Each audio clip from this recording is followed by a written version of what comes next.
Once upon a time, in the bustling city of San Fransokyo, there lived a remarkable robot named Fred.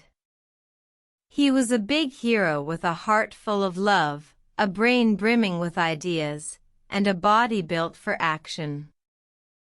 One day, while patrolling the city, Fred noticed a group of cats had climbed up a tall tree, trapped and scared. Fred's heart filled with compassion. He knew he had to help. With a swift movement, Fred climbed the tree, using his powerful arms to balance. The cats looked at him, their eyes wide with fear. But Fred had a gentle touch.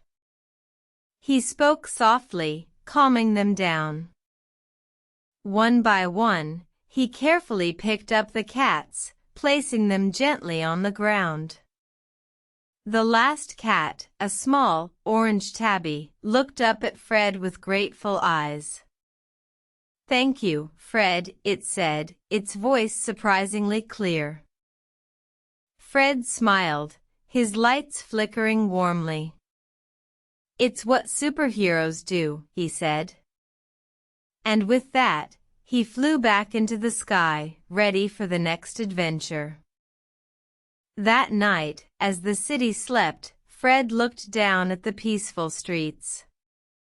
He knew he was just a robot, but he felt a sense of pride. He had made a difference, even if it was just saving a few cats. And so, Fred, the big hero 6's SuperBot, continued his adventures, always ready to help those in need. His story served as a reminder to all, no one is too small to make a difference. The end.